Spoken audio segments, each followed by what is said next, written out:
தமிழ்நாடு முதலமைச்சராக இன்று பதவி ஏற்றிருக்கும் தமிழக வெற்றிக் கழகத்தின் தலைவர் திரு ஜோசப் விஜய் அவர்களுக்கு மற்றும் அவரோடு அமைச்சர்களாக பொறுப்பேற்றிருக்கிற பதவி ஏற்றிருக்கிற 9 பேருக்கும் விடுதலை சிறுத்தைகள் கட்சியின் சார்பில் எமது மனமுவந்த வாழ்த்துக்களை தெரிவித்துக் கொள்கிறோம். இன்று இந்த பதவியேற்பு விழாவில் என்னால் பங்கேற்க இயலவில்லை. மாறாக என்னுடைய கட்சியின் சட்டமன்ற உறுப்பினர்கள் வன்னியரசு மற்றும் ஜோதிமணி ஆகிய இருவரும் அந்நிகழ்வில் பங்கேற்றுள்ளனர். மாநில பொறுப்பாளர்கள் உள்ளிட்ட முன்னணி பொறுப்பாளர்கள் பலரும் அந்நிகழ்வில் பங்கேற்றுள்ளனர். இன்று நடைபெற்ற பதவியேற்பு விழாவில் அவர் உறுதிமொழி ஏற்ற பின்னர் முதல் கையெழுத்து கோப்பிலே கையெழுத்திட்டுள்ளார். 200 யூனிட் மின்சாரத்திற்கு கட்டணமில்லை என்கிற தனது வாக்குறுதியை நிறைவேற்றும் வகையில் அந்த கையொப்பத்தை இட்டிருக்கிறார். அது மகிழ்ச்சி அளிக்கிறது. ஏற்கனவே 100 யூனிட் மின்சாரத்தை பயன்படுத்துகிறவர்களுக்கு முற்றிலும் இலவசம், கட்டணமில்லை. அந்த திட்டமும் தொடரும் என்று அறிவிக்கப்பட்டிருக்கிறது. 500 யூனிட்டுகளுக்கு மேல் மின்சாரத்தை பயன்படுத்தக்கூடியவர்கள் 200 யூனிட்டுக்கு கட்டணம் இல்லாமல் பயன்படுத்திக் கொள்ள முடியும். எஞ்சிய 300 யூனிட்டுகளுக்கு மட்டும் அல்லது அதற்கு மேலான யூனிட்டுகளுக்கு மட்டும் கட்டணம் செலுத்த வேண்டும் என்ற இந்த அறிவிப்பு 2 மாதங்களுக்கு மட்டும்தான் என்று வெளியிடப்பட்டிருக்கிறது. இது அதிர்ச்சி அளிப்பதாக இருக்கிறது. இது நிரந்தரமாக அல்லது 5 ஆண்டுகளுக்கும் தொடர வேண்டும் என்று விடுதலை சிறுத்தைகள் கட்சியின் சார்பில் வேண்டுகோள் விடுக்கிறோம். சிங்கப்பெண் என்கிற பெயரில் பெண்களுக்கான ஒரு பாதுகாப்பு படை உருவாக்கப்படும் என்றும் போதைப்பொருள் தடுப்பு படை உருவாக்கப்படும் என்றும் அந்த இரு கோப்புகளிலும் முதலமைச்சராக பொறுப்பேற்றவுடன் திரு ஜோசப் விஜய் அவர்கள் கையெழுத்திட்டிருப்பது மகிழ்ச்சி அளிக்கிறது. அதனையும் விடுதலை சிறுத்தைகள் கட்சியின் சார்பில் வரவேற்று பாராட்டுகிறோம். இன்று நடைபெற்ற விழாவில் வந்தே மாதரம் பாடல் முதலில் இசைக்கப்பட்டிருக்கிறது. அதனைத் தொடர்ந்து தேசிய கீதம் பாடலும் கடைசியாக தமிழ்த்தாய் வாழ்த்து பாடலும் இசைக்கப்பட்டுள்ளது. தமிழ்நாட்டில் நீண்ட காலமாக அரசு விழாக்களில் தொடக்கத்தில் தமிழ்த்தாய் வாழ்த்து பாடல் ஒலிக்கப்படும். நிகழ்ச்சியின் நிறைவில் தேசிய கீதம் ஒலிக்கப்படும்.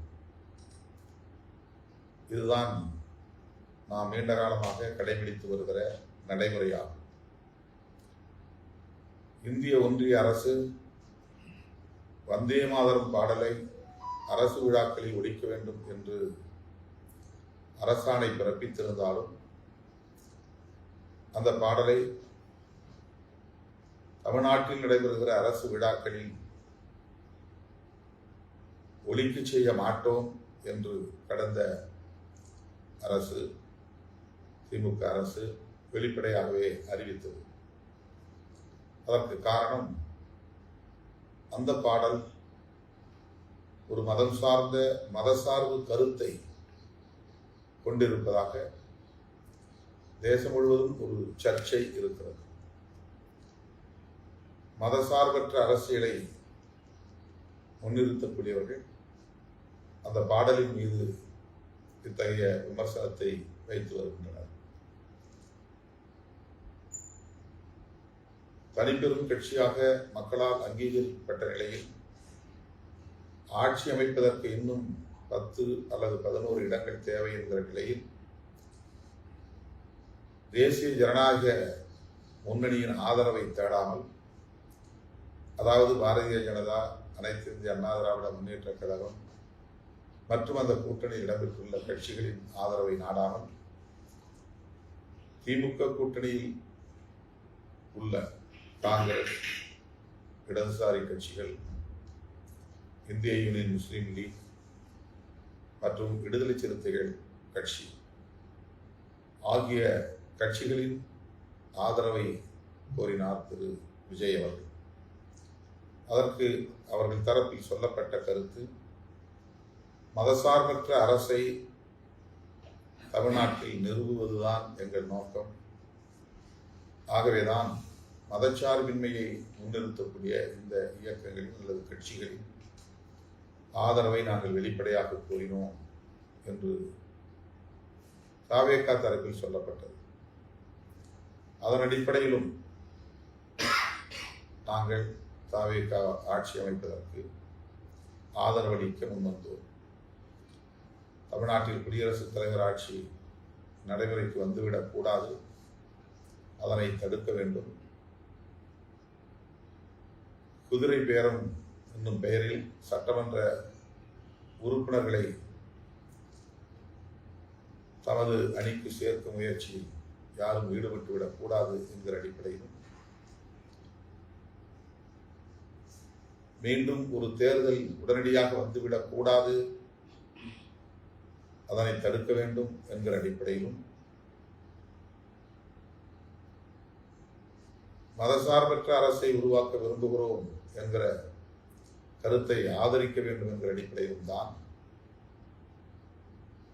இடதுசாரிகளோடு இணைந்து விடுதலை சிறுத்தைகள் கட்சியும் ஆதரவை நல்கியது. அதன் அடிப்படையில் இன்றைக்கு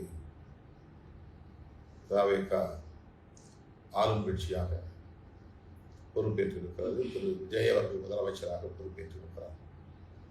இந்த நிலையில் அதிகாரிகளின் கவனக்குறைவால் இது நிகழ்ந்ததா அல்லது ஆளுநரின் விருப்பப்படி நிகழ்ந்ததா அல்லது ஆளுநரை மகிழ்விக்க வேண்டும் என்று அதிகாரிகளே இந்த நிலைப்பாட்டை மேற்கொண்டு செய்தார்களா? திரு விஜய் அவர்களின் கவனத்திற்கு சென்று அவருடைய ஒப்புதலோடு தான் இது ஒழிக்கப்பட்டதா என்கிற கேள்விகள் எல்லாம் எழுகின்றன. இதற்கு உரிய விளக்கம் அளிக்க முதலமைச்சர் பொறுப்பேற்கிறார். அதிகாரிகள் தான் இதை முடிவு செய்திருப்பார்கள் என்றாலும் கூட முதலமைச்சருடைய கவனத்திற்கு சென்றதா இல்லையா என்கிற கேள்வி எழுகிறது. ஆகவே இது தொடர்பான விளக்கத்தை அளிக்க முதலமைச்சர் முன்வர வேண்டும் என்று விடுதலை சிறுத்தைகள் கட்சியின் சார்பில் வேண்டுகோள் விடுக்கிறோம். அது மட்டுமில்லாமல் இனி வரும் காலங்களில் அரசு விழாக்களில் வந்தே மாதரம் பாடல் தொடர்ந்து ஒலிக்கப்படுமா? அப்படி என்றால் ஒவ்வொரு முறையும் அந்த பாடல்தான் முதலில் ஒலிக்கப்படுமா? தமிழ்த்தாய் வாழ்த்து கடைசியாகத்தான் ஒலிக்கப்படுமா? இந்த கேள்விகளும் எழுகின்றன. முதலமைச்சராக பதவியேற்கிற விழாவில் மட்டுமின்றி தற்காலிக இடைக்கால சபாநாயகர் பொறுப்பேற்கிற நிகழ்விலும் இதே நடைமுறை பின்பற்றப்பட்டிருக்கிறது. வந்தே மாதரம் பாடல் முதலில் ஒலிக்கப்பட்டிருக்கிறது. ஆகவே இதுதான் இனிமே அரசு விழாக்களில் பின்பற்றப்படுகிற நடைமுறையா என்கிற கேள்வியும் எழுகிறது. இது தொடர்பாகவும் மாண்புமிகு முதலமைச்சர் அவருக்கு வாக்களித்த தமிழ் மக்களுக்கு, அவர் மீது பெரிதும் நம்பிக்கை வைத்திருக்கிற தமிழ் மக்களுக்கு, தமிழ்நாட்டில் மதசார்பு அரசியலுக்கு அல்லது மதவாத அரசியலுக்கு இடமில்லை என்று நம்புகிற மதசார்பற்ற சக்திகளுக்கும் அவர் விளக்கம் அளிக்க வேண்டியது தவிர்க்க முடியாத ஒரு தேவையாக உள்ளது. எனவே இது குறித்த விளக்கத்தை எதிர்பார்க்கிறோம். அதிகாரிகள் தரப்பில் இருந்தோ அல்லது தாவேகா தரப்பில் இருந்தோ உரிய விளக்கம் அளிக்க வேண்டும் என்று வேண்டுகோள் விடுக்கிறோம். வந்தே மாதரம் விவகாரத்தில் இப்போதைய நிலைப்பாடை தொடர்ந்தா உங்களுடைய ஆதரவு புதிய அரசுக்கு தொடருமா? இன்னைக்குதான் பதவியேற்றிருக்கிறாங்க. 13ஆம் தேதி பெரும்பான்மையை நிரூபிக்க வேண்டும். ஆகவே அதற்கு எந்த நெருக்கடியையும் தர நாங்கள் விரும்பவில்லை. தோழமையோடு தான் இதை சுட்டிக்காட்டுகிறோம். வந்தே மாதரம் பாடல் பிற மாநிலங்களில் அல்லது இந்திய ஒன்றிய அரசு நடத்துகிற விழாக்கள் அதனுடைய இசை வடிவம் மட்டுமே ஒலிக்கப்படுகிற நடைமுறை பின்பற்றப்பட்டு வருகிறது என்றாலும் கூட பாஜக அல்லாத பிற கட்சிகள் ஆளுகிற மாநிலங்களில் வந்தே மாதரம் பாடல் ஒலிப்பது நடைமுறையில் இல்லை. குறிப்பாக தென்னிந்திய மாநிலங்களில். தமிழ்நாட்டில் இதுவரையில் எந்த நிகழ்விலும் இந்த பாடல் ஒலிக்க பெற்றதில்லை. தமிழ்தாய் வாழ்த்தும் தேசிய கீதமும்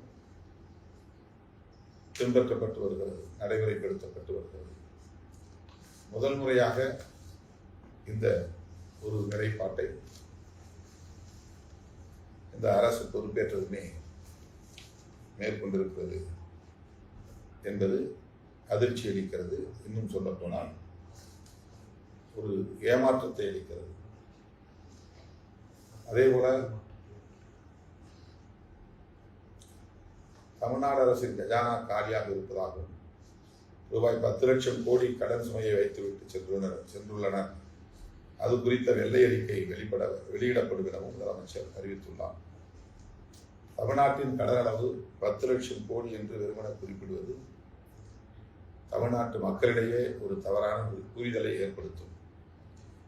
ஏனெனில் கடனை எப்போதும் ஒரு குறிப்பிட்ட அளவோடு ஒப்பிட்டே மதிப்பிட வேண்டும். கடனை மதிப்பிடுவதற்கான சரியான முறை அதனை மாநிலத்தின் மொத்த மாநில உள்நாட்டு உற்பத்தியோடு ஜிஎஸ்டிபி அந்த உள்நாட்டு உற்பத்தியோடு ஒப்பிட்டு பார்க்க வேண்டும். தமிழ்நாட்டின் கடன் அளவு 15வது நிதிக்குழுவில் நிர்ணயிக்கப்பட்ட வரம்புக்குள்ளேயே இருக்கிறது.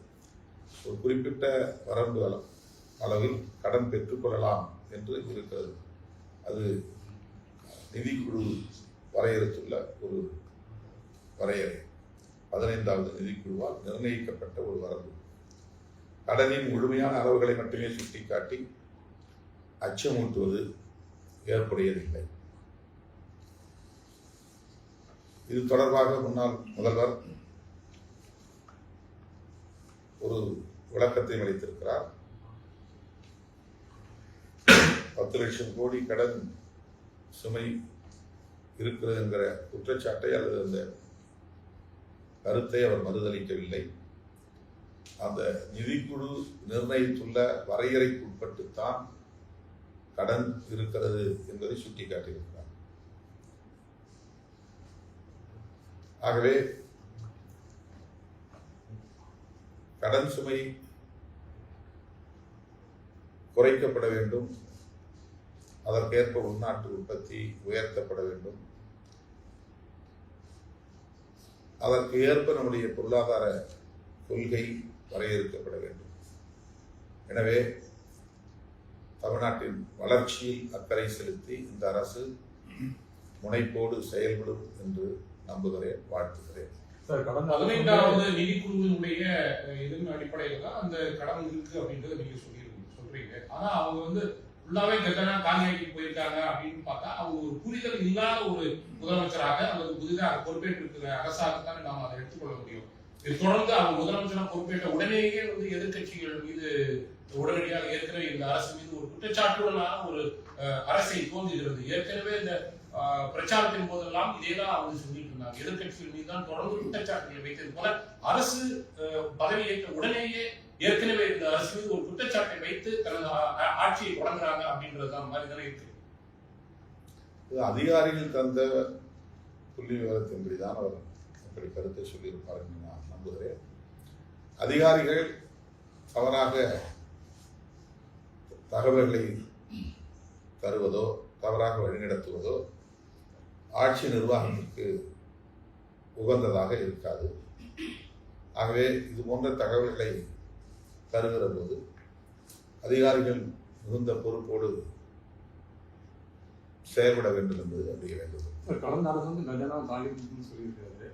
அந்த அரசுக்கு வந்து நீங்களும் சப்போர்ட்டிவ் இருக்கீங்க, கடந்த அரசு நீங்கள் சப்போர்ட்டிவ் இருக்கீங்க. ஸோ உங்களுக்கு அதை பற்றி தகவல்கள் தெரியுமா? ஏன்னா அவங்க கஜானா காலியாகுதுன்ற தகவல் வந்து உங்களுக்கு தெரியாமலே இருந்திருக்குன்னு சொல்லிட்டு இல்லை, இப்போ காலியா இல்லைங்கிறத இப்போ வாதம். கடன் இருக்கிறது என்பது உண்மை.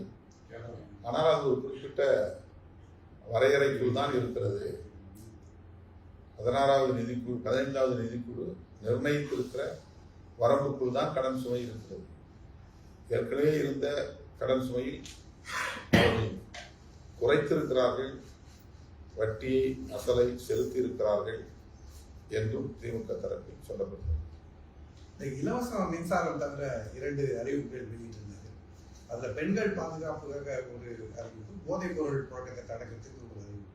இதில் என்ன அர்த்தமாக இருக்கா? பெண்களுக்கு போதிய பாதுகாப்பு இல்லை, அதனால நடவடிக்கை எடுக்கப்படுது. அதுவும் ஒரு விமர்சனம் தான் கடந்த 5 ஆண்டுகள் அரசுல. ஏற்கனவே பெண்களுக்கான பாதுகாப்பு படை இருக்கு, போதை தடுக்கிற படையும் இருக்கிறது. அதை கொஞ்சம் செம்மைப்படுத்துவதற்கான முயற்சியில் ஈடுபடலாம். அதற்கான இந்த புதிய பெயரை அவர்கள் சூட்டியிருக்கலாம். அதற்கான செயல் திட்டம் என்ன என்பது நமக்கு இனிமேல் தான் தெரிய வரும். பெண்களுக்கான பாதுகாப்பு படையும் போதைப் பொருள் தடுப்பு படையும் ஏற்கனவே வேறு பெயரில் இயங்கிக் கொண்டிருக்கு. சார், மக்கள் வந்து புதிய அரசை தேர்ந்தெடுத்திருக்காங்க, வாழ்த்துக்கள் தெரிவிச்சுக்கோம். பட் அதே சமயத்தில் வந்து ஏற்கனவே இருந்த திமுக அரசை மக்கள் புறக்கணித்ததற்கான காரணங்கள் என்னன்னு சொல்லிட்டு நீங்கள் கூட்டணியில் இருந்த ஒரு என்ற முறையில் கேட்குறேன். அவங்க மக்கள் வந்து திமுகவை புறக்கணித்ததுக்கான காரணங்கள் என்ன, இல்லை திமுக வந்து குறைபாடுகள் என்ன அப்படின்னு சொல்லிட்டு பார்க்குறீங்க, மாற்றப்பட்டதற்கான காரணம்? தேர்தல் முடிவுகள் குறித்து ஏற்கனவே நாம் விரிவாக பேசியிருக்கோம். இப்போது திரும்ப பேச வேண்டிய ஒரு அவசியம் இருப்பதாக நான் கருதவில்லை. நாங்கள் அந்த கூட்டணியில் திரு முத்துவேல் கருணாநிதி ஸ்டாலின் அவர்களை மீண்டும் முதல்வராக்க வேண்டும் என்ற கோரிக்கையை முன்வைத்துதான் தேர்தல் பிரச்சாரத்தை செய்தோம். அதன் அடிப்படையில் எங்கள் கூட்டணிக்கு கிட்டத்தட்ட 1.5 கோடி வாக்குகளை வழங்கியிருக்கிறார்கள். அதிமுகவுக்கும் அதே போல 1.25 கோடி அளவுக்கு வாக்குகளை வழங்கியிருக்கிறார்கள். இந்த 2 அணிக்கும் சேர்த்து 61% வாக்குகள் கிடைத்திருக்கின்றன. இந்த 61% வாக்குகளும் சொல்லப்போனால் தாவேகாவினுடைய பிரச்சாரத்திற்கு எதிரான வாக்குகள் தான். அவருக்கு 35% கிடைத்திருக்கிறது. எஞ்சிய 65% வாக்குகள் இன்று முதலமைச்சராக பொறுப்பேற்றுள்ள மாண்புமிகு ஜோசப் விஜய் அவர்களுக்கு எதிரானது என்றுதான் நாம் புரிந்து கொள்ள வேண்டும். ஆகவே இந்த தேர்தலை பொறுத்தவரையில் யாருக்குமே வெற்றி இல்லை என்பதுதான் உண்மை. யாருக்குமே வெற்றி இல்லை என்பதுதான் உண்மை. ஆனாலும் வெற்றி இல்லாத ஒருவரை நீங்க முதலமைச்சராக ஏற்றுக்கொண்டுதான் நீங்க கூடுதல் தொகுதிகளை அவர் பெற்றிருக்கிறார். இன்னும் 10 தொகுதிகள் அவருக்கு தேவை. அவர் வெளிப்படையாக ஒரு மதசார்பற்ற அரசை நாங்கள் நிறுவ விரும்புகிறோம், எங்களுக்கு ஆதரவு தாருங்கள் என்று அவர் வேண்டுகோள் வைத்தார். அந்த கோரிக்கை நியாயமானது.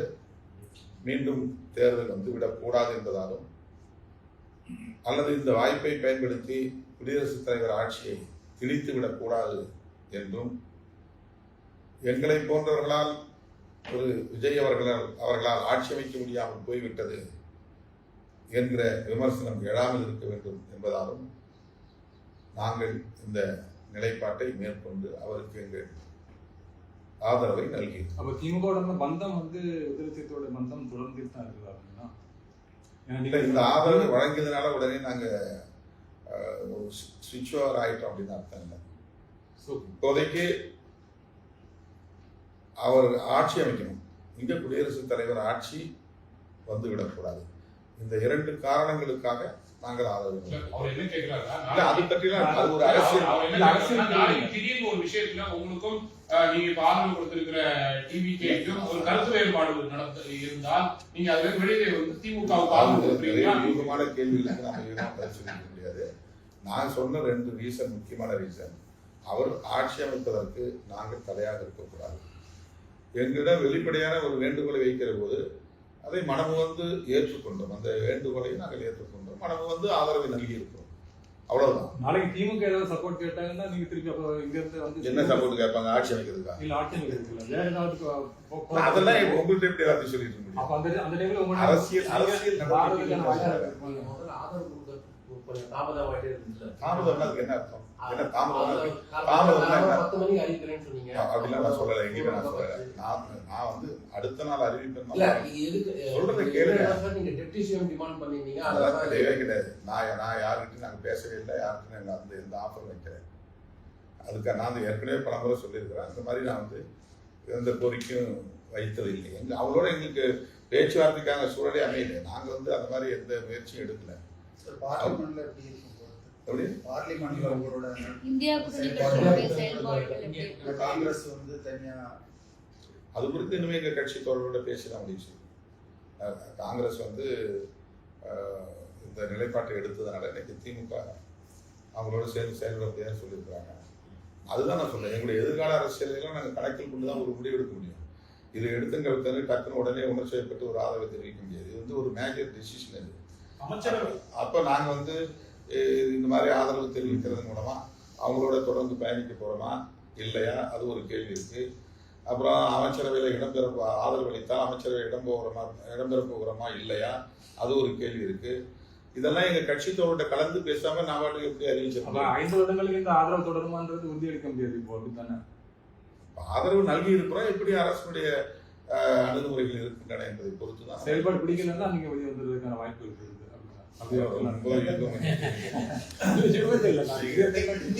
இன்னைக்கு முதலமைச்சர் பதவி எடுத்துக்காரு, அரசு அமைஞ்சிச்சு. இப்போ ஏற்கனவே அதிகாரத்தில் பங்கு, ஆட்சியில் பங்கு அப்படிங்கிற நிலைப்பாட்டுல எப்போ அது தொடர்பாக நீங்க இவங்க கிட்ட பேசி முடிவுகளை எடுப்பீங்க? சார், நான் வந்து ஒரு அரசியல் நிலைப்பாடு, அதாவது எளிய மக்கள் அதிகாரம் பெறணுங்கிறது தான். கடைசி மனிதனுக்கும் ஜனநாயகம், எளிய மக்களுக்கும் அதிகாரம், இது எங்களுடைய கொள்கை முழக்கம். இது வந்து எந்த காலத்துல நடைமுறைக்கு வரும் அப்படிங்கிறது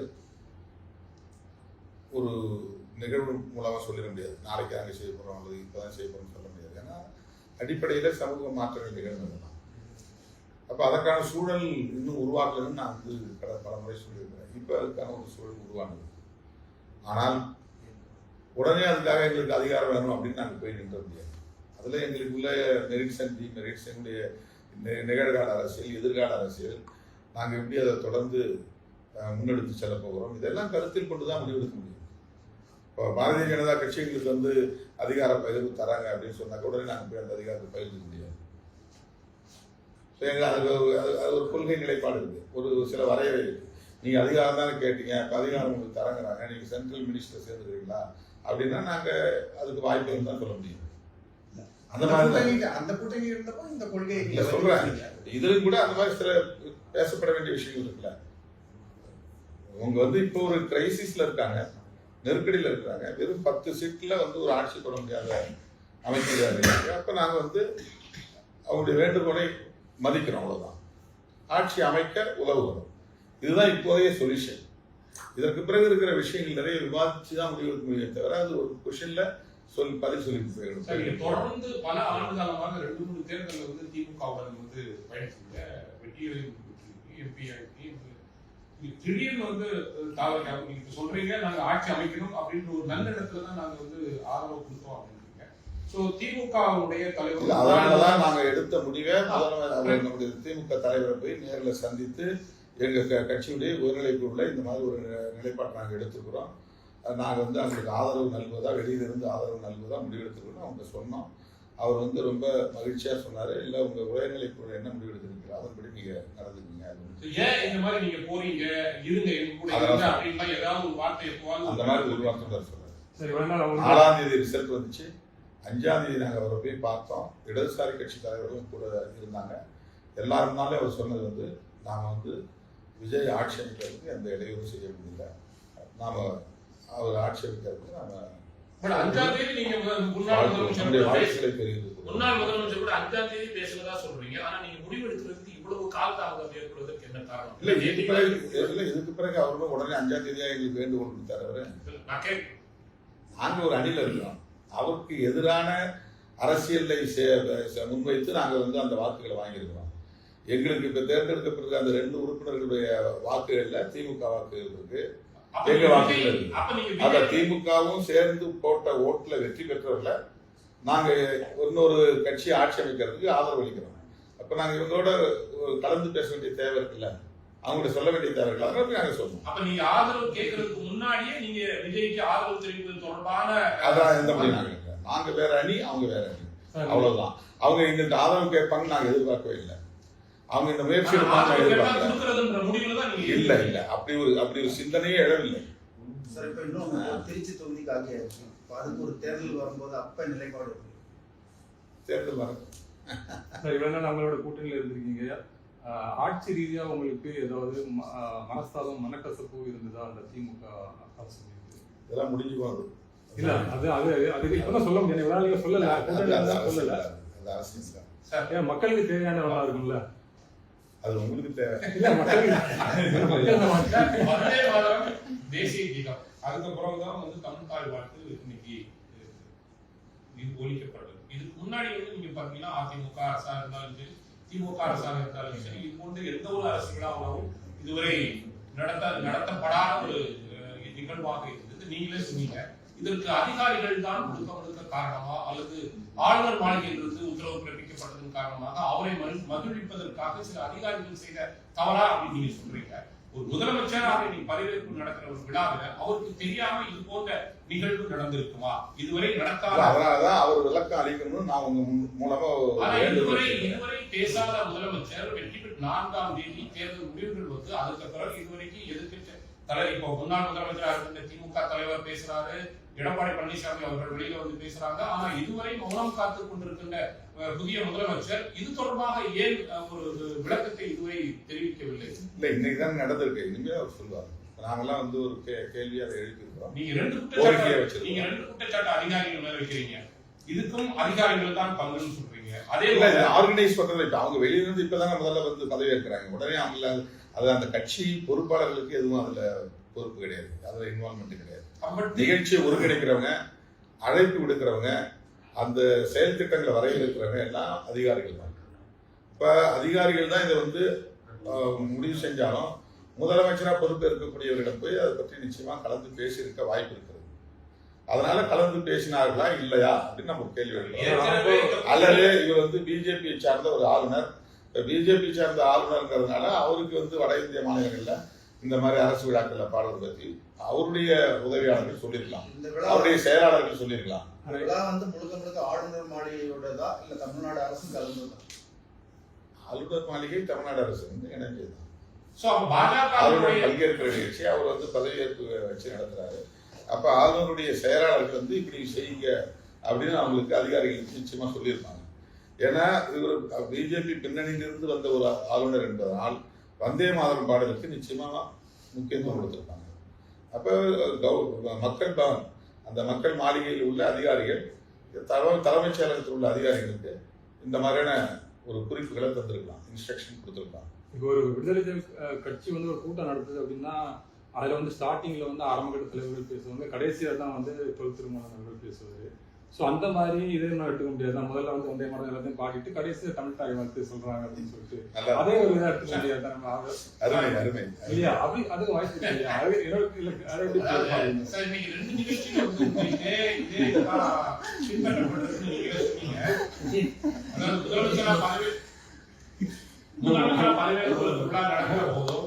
தற்காலிக சபாநாயகராக தேர்வு செய்யப்பட்ட 2 நிகழ்வு முதலமைச்சராக பதவியேற்றிருக்கிறார் புதிய முதலமைச்சர். நீங்க சொல்றீங்க என்னுடைய சந்தேகம் வந்து கவர்னர் பங்களாவில இருந்து போன டைரக்ஷனா தான் இருக்கும்.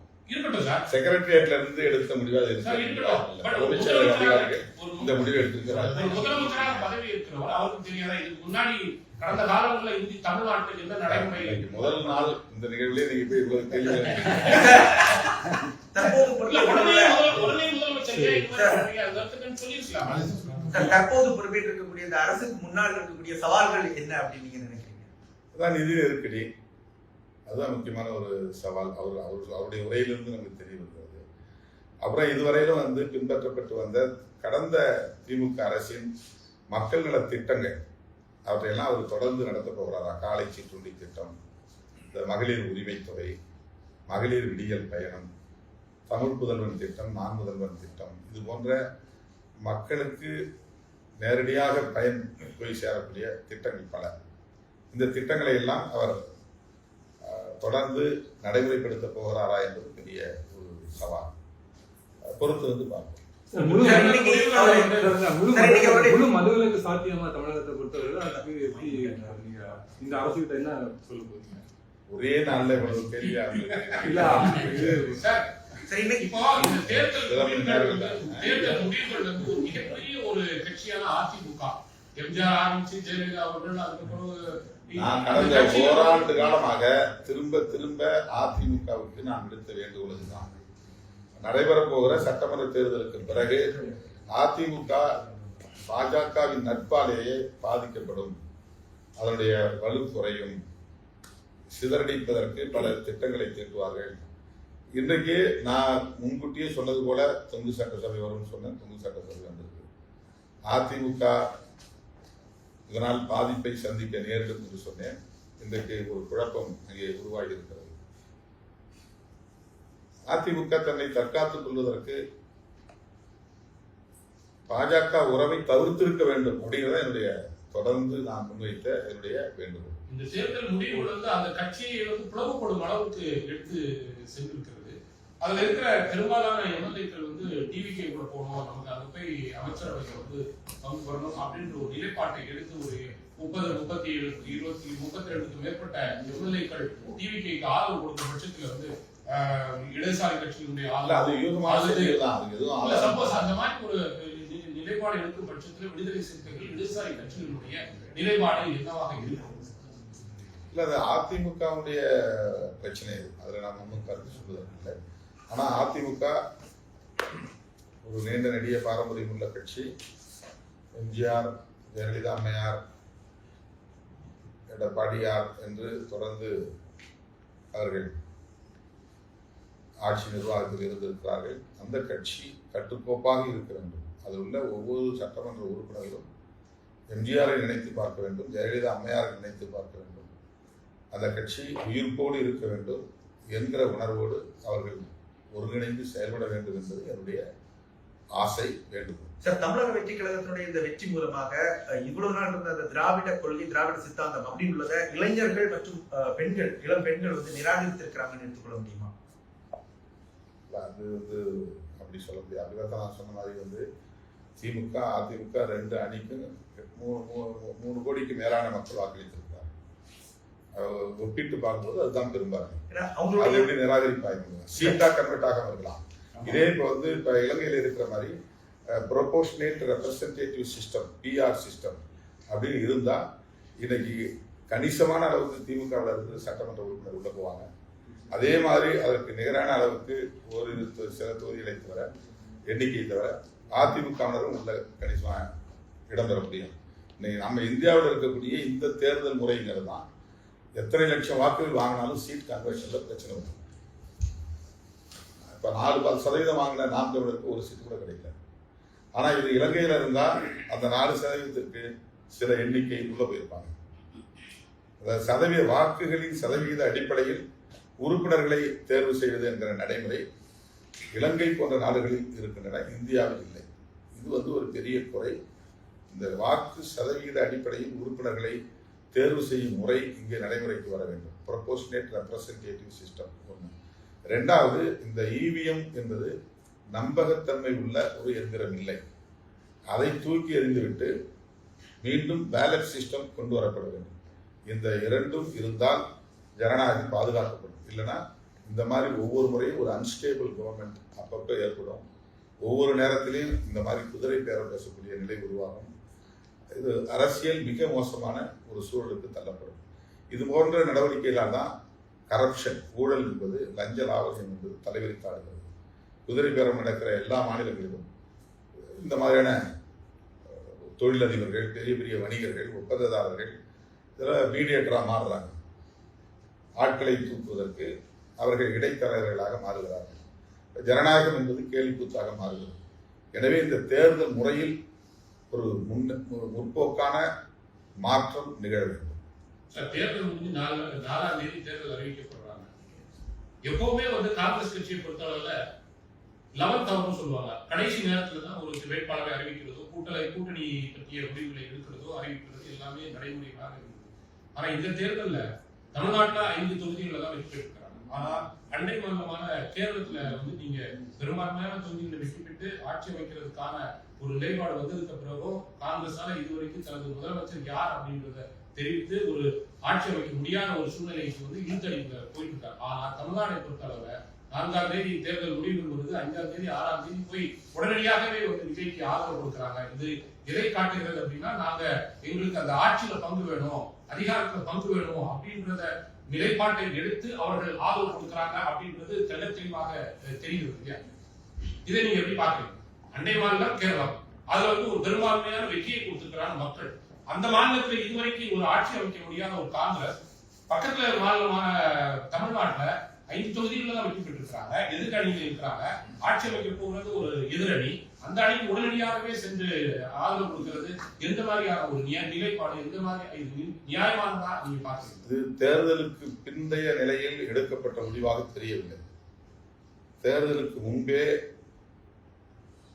அவர்களுக்கிடையில் ஒரு புரிதல் இருந்திருக்கிறது. எனவேதான் தேர்தல் முடிவு வந்தவுடனேயே அவர்கள் தாவேகாவை ஆதரிக்க முடிவை வேகமாக எடுத்திருக்கிறார்கள் என்று என்ன தோன்றுகிறது. நீங்க சொல்றத பார்த்தா அப்ப காங்கிரஸ் திராவிட முன்னேற்ற கழக கூட்டணிக்கு வேலை செய்யல அப்படின்றது இல்ல, இது அவங்க எடுத்த வேகத்திலிருந்து அந்த கருத்து. Okay sir. Thank you sir.